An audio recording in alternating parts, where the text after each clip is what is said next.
Bismillahirrahmanirrahim. Today's topic is production of toothpaste, nail polish, lipstick as well as mascara, and it's the 39th lecture of organic based industries. The contents of today's lecture, as we have already said that today we shall discuss about toothpaste, nail polish, lipstick as well as mascara. So in all these three cases, first of all we shall have a look at what kind of materials are used as toothpaste or nail polish, lipstick or mascara, and what kind of raw materials they can be used for these things.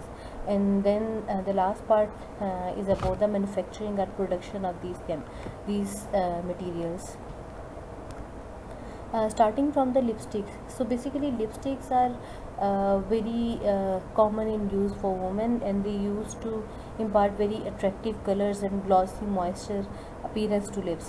One thing is that they give very beautiful and aesthetic sense or appearance to the part that we call lip. And then the other thing is that they also keep lips hydrated as well as moisturized, and then protected from dryness. So this one you can also say that basically lipstick is a cosmetic product. So what it does that it has different materials, like we know that pigments are very important because they have different colors, and then we have oils or waxes, and also emollients that apply color, texture and protection to the lips. Basically emollients are the compounds that normally keep moisture, or they try to keep some like texture soft. So these are different kinds of materials, or these different kinds of chemicals, they are used in the formation of lipstick. So when we talk about lipstick, the very first name, the name was derived from the word we call bathroom or stick of the material, that is, it has a tubular container. Like when we talk about stick, so it is something like tube like, and then it is almost 10 millimeter in diameter with 50 millimeter in length. So lipstick is now commonly accepted, and we also sometimes call it as lip color. So their application is mainly for the aesthetic reason. The raw materials of lipsticks, they include waxes. It could be natural waxes, or you can say synthetic ones. There could be mineral oils in there, and there are some pigments for color and dyes. And then we have alcohol and fragrance, and some preservatives and antioxidants are also in there. Talking about the detail, when we talk about wax itself, so wax basically it provides a structure to the solid lipstick, because if you know that lipstick is a bit greasy, or you can say that it has a soft texture, and it is made from several waxes, and in those waxes they come beeswax, ozopyrite and candela wax. These different, some are natural waxes. So because of its high melting point, carnauba wax is a key ingredient in terms of strengthening the lipstick. So the more the like hard materials, like having high material, so they give some stiffness, or you can say strengthen the lipstick itself. So these different waxes can be used for it. And when we talk about oils, so oils are also very helpful, because they give like soft texture to the skin of the lips, and also they help to like for its shine and translucent effect. And also different oils can be included in those, like we have similarly, pigments or dyes are important part of liquid. Rather, they are one of the most important part of liquid. Lipstick, sorry. Basically, these lipsticks, what we say that they have different colors, and to introduce the desired color or shape to the lipstick, these dyes or pigments are used, and the pigments, just like the salts of bismuth, like bismuth oxychloride, manganese violet, and titanium dioxide, DNC red number 6, DNC red number 21. So these are different colors or pigments. They are used to impart certain desired colors to the lipsticks. And then we have alcohol and fragrances. So alcohol is basically used as a solvent for wax and oils in making lipstick. So these are very important. Solvents are very important in any type of you can say that manufacturing. So fragrance is also important because if certain thing is appealing to the consumer, then it helps to adopt that particular product. So it also helps to mask the smell of other ingredients, because most of the organic ingredients, they don't have very pleasant smell. So the fragrances are also very helpful for that. And then we have preservative and antioxidant. Preservative can help to enhance the life of these products and also help from fungal or other bacterial growth. And then we can also prevent them, like we have used here fatty acids or waxes. So it also helps to, and also water is there in there. So these preservative and antioxidant, they can help to avoid the rancidity or the stale thing from becoming stale then. And then preservative most commonly used are methyl paraben and also with propyl paraben, while in case of antioxidant we can use gallic acid, propyl gallate, BHA, BHT. These are different you can say antioxidants are preservative that are most commonly used in lipstick production. Okay, let's start talking about the production of lipsticks. Basically the very first step, because we are using different materials like pigments as well as some waxes, and they could be in the like amorphous form. So we have to make sure that for the proper blending or proper mixing, these materials should be in the refined form. So the very first step is the color grinding, that we have pigments and dyes, so we are going to make them very fine powder. And for that fine powder production, there are different grinding instruments or equipments are used, and few of them are like roller mill or colloidal mill. So these are used to grind the colors or pigments or dyes. And the second step is the mixing and melting. So in the next step we mix all the raw materials like solvents, oil, waxes, or you can say that these in a stainless steel container, and the solvent and oils are mixed with color pigments. It means that almost all the you can say that materials, they are mixed together. And then when the mixer is passed through the roller mill grinding, it means that first of all we have to grind the pigments themselves, and then after that we mix it, and then again they go through the roller mill grinding. And then after that to avoid grainy feel in the lipstick, these pigment mats is grounded again and then mixed it hot to the hot wax. And then when it is very much warm and then the mixing is thorough, then we get a uniform color and consistency.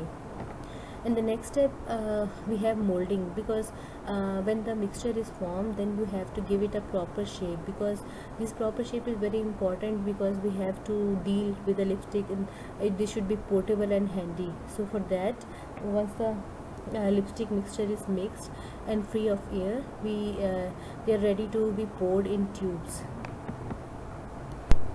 And then when the materials, they are placed into the mold, there is an interesting thing, that the lipstick is poured in the material in the upside down. That is, the bottom of the tube is at the top of the mold. It means that the point that we are going to use, or you can say that the bottom of the tube is at the top of the mold. So right, and then we say that the lipstick, when it is cooled and it is separated from the mold and the bottom of the tube is sealed, it means that lipstick is passed through, like we have you can understand it in this way, that first of all you have a mold, and then you place your material in this mold, and then the base of the melted mass is dispensed in the mold, and we say that the bottom portion of this mold is of metal and shaping tube. And then we say that the upper part, that is the top of the mold, it is basically the bottom of the tube, that is going to be just like you have a lipstick that is in the final form in your hand. So you consider that the top is the one that is at the base of this mold. So any excess material, it is scrapped out, we don't consider that one for the production. But once it is cold, it is taken out of the mold and then it is flamed. Like it goes through the flaming test to seal the pinholes, like it shouldn't have any defects and to give the finishing product look. So this is how we say it, that molding is done. And in the next step we do the labeling and the packaging, like different kinds of names or different kinds of production labels are kept there. And then placed there, and then we do that. The tube is capped and the lipstick is ready for labeling and packing. Just like when we have already discussed the capping of different bottles, and similarly in this case too, there are particular machines where capping is being done. So this is how lipsticks are packed, and then after that packing they are labeled. Alright, here comes the second part of this lecture. It's about toothpaste basically. So we are going to discuss that what are toothpaste, what kind of raw materials are used for that, and then how it is manufactured or synthesized. And then when we talk about toothpaste, basically it is very important to clean the teeth, and their main purpose is one thing is that to clear teeth and clean them from all the dirty materials, like they could be the food, like leftovers, or you can say the food particles.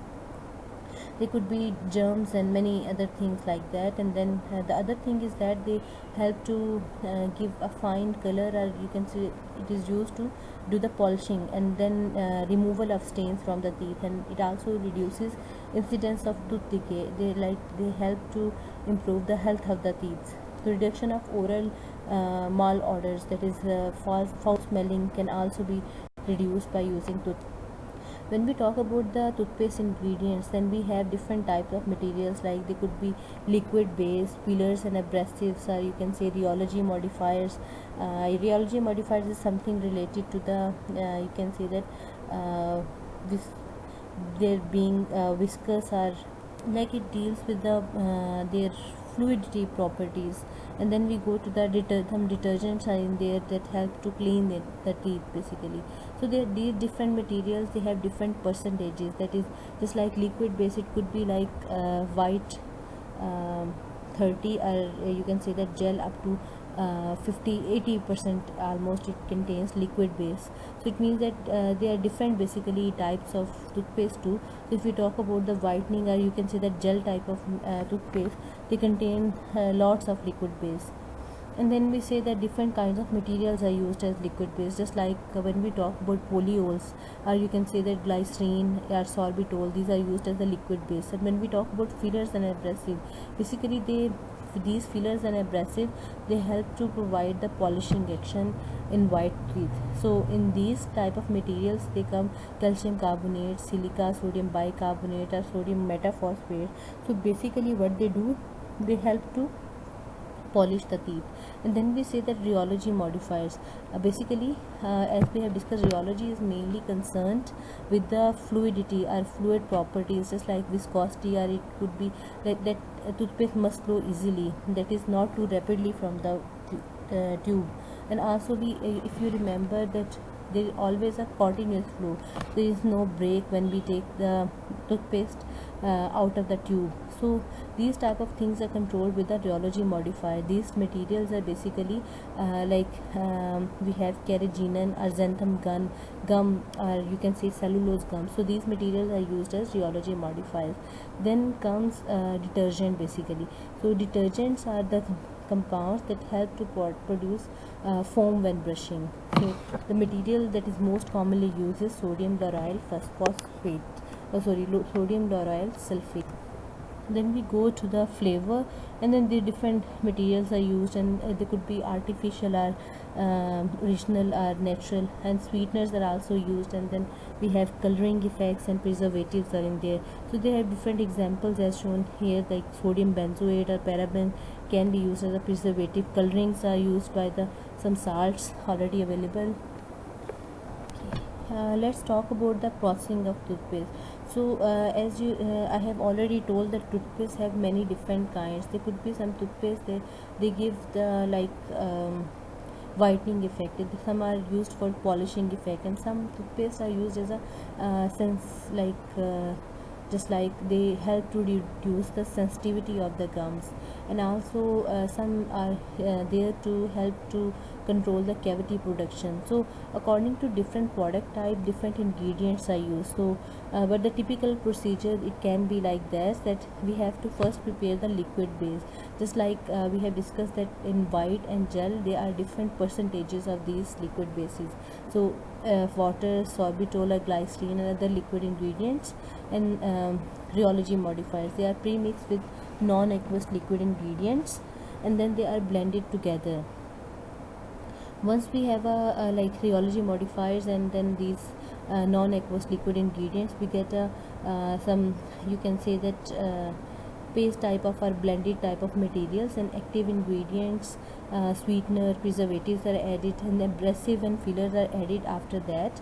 And after that we get a slurry of this one, and then we get flavoring and coloring. It means that in any case we have to add stepwise all the things together, and then unless we get a foaming type of materials, and then we avoid like to it become so much sticky, or you can say so much solidification is avoided. So it must have a proper contents of water or liquid base. Let's talk about nail polishes. And the nail polishes, basically they are also known as nail varnish or enamel, and then basically it is a lacquer. Lacquer is basically in that certain materials, they are dissolved with the help of solvents. So basically varnishes are produced in variety of different colors, and the finishes as very clear metallic and pearlescent. They appear like very shiny surfaces. So they should have certain very important materials that will impart these type of properties, like the strengthen and enhance the growth of our nails. So to introduce these type of things, there are certain raw materials that are very important for them.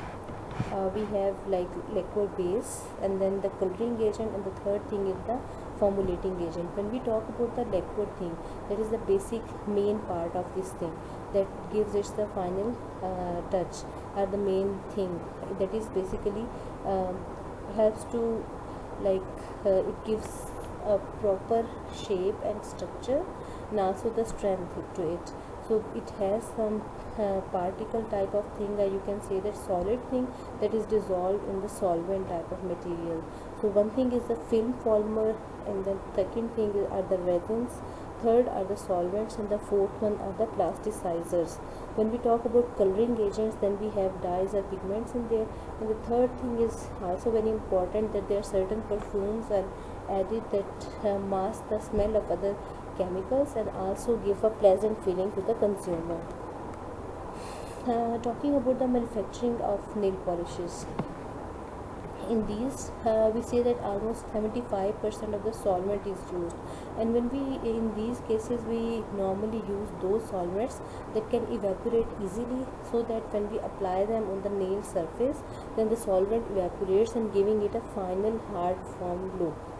And then when the talking about the manufacturing process itself, so first of all nitrocellulose is added in there, and then with the continuous stirring in the solvent, and then plasticizer is added, followed by resin, and then mixing is continuous for several hours unless they are very much homogeneous.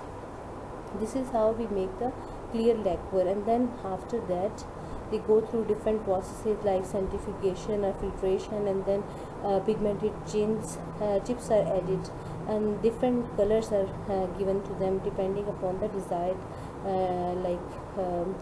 you can say that depending upon the demand too. So that's how nail lacquer product is formed.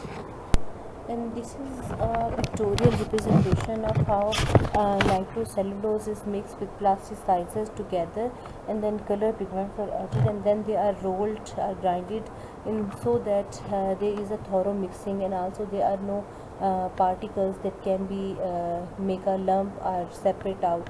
So this is how these materials, they are blended thoroughly together. And then when we talk about the manufacturing of this one, so one thing is that when we talk about the first thing we discussed about the manufacturing is the production itself. And then the second thing is the filling, and the third one is the packaging and labeling. When we talk about filling, then it is also another important job, because these are very highly flammable and compounds, because they have lots of solvents in there, and these solvents are mostly organic in nature, that are highly flammable. So for that, the filling, capping and packaging, it should be carried out in all very precisely and foolproof, fireproof places and explosion proof conditions. So proper care is very important for that one. When we talk about packaging, then we have glass bottle with brush applicator is the most conventional container that is used. So different kinds of brushes are also available. Mostly capacity of these vials, it varies from 8 ml to 18 ml. And also we have to make sure that there is like they should be in the airtight type of containers, because they shouldn't be oxidized by air, and they like by degraded or denatured by that. The fourth part, that is the mascara, and this is the last part we are going to discuss in today's lecture.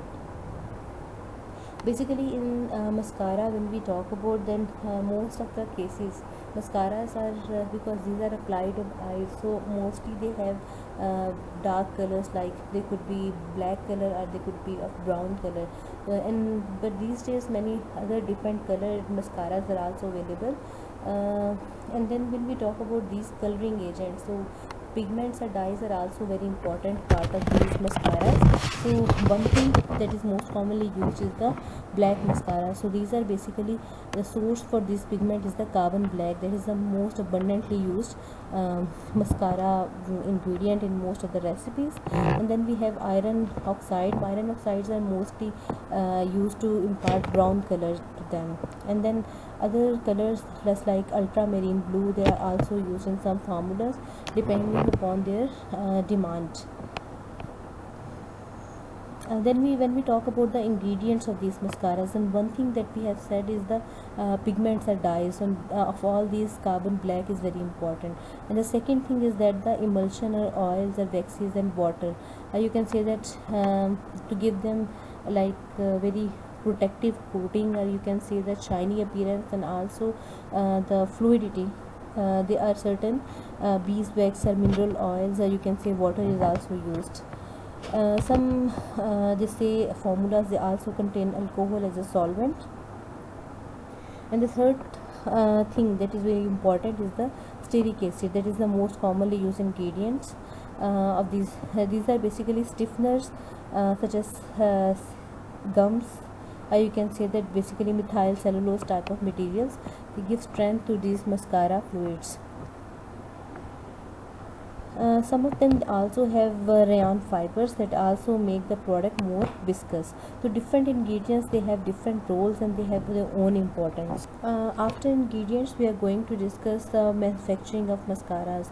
Mascaras are basically manufactured in you can say that two types of like you can say categories. One of them is anhydrous. In anhydrous manufacturing process, we don't use any water, and the second type is made with a lotion base, and it is manufactured by the emulsion process.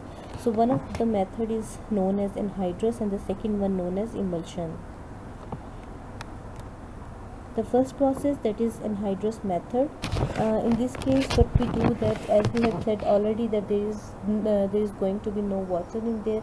So these ingredients, they are mixed in different tanks or kettles, and then they are carefully measured and weighed, because this is very important. And then what happens, that a worker empties these mixtures into mixing tank, and then heat is applied to melt the waxes. Just like we have these waxes, this is not that they are not going to be in fluid like, but basically this fluidity is not introduced by the aqueous layer, rather it is introduced by the waxes as well as other different solvents are used.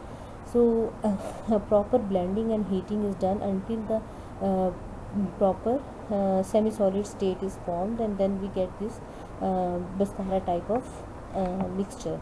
And the second thing is emulsion method. It means that in this case we are going to use two layers, that is they are waters and thickeners are combined, and then we get an emulsion type of material by adding some waxes, emulsifiers, and when we heat them together, and then after that pigments are added, and then different type of materials are added unless and until the final shape is formed. But this shape is basically the final form is obtained, but this form can only be obtained when the material is all homogenized, because this in this case there is no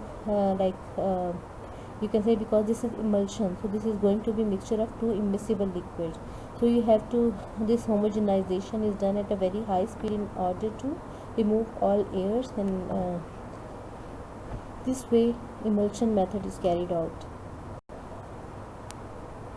And the next thing is that when we have this mixture, like after emulsion, this homogenization, they are held in suspension in the water, and then the high speed mixing action continues till the mixture reaches its room temperature, and this is how we get this emulsion type of material. And then after that there is the filling process that we have. When they are properly formed, then they are rolled to the filling area, and then there are filling machines over there, and then they have proper their bottles, and then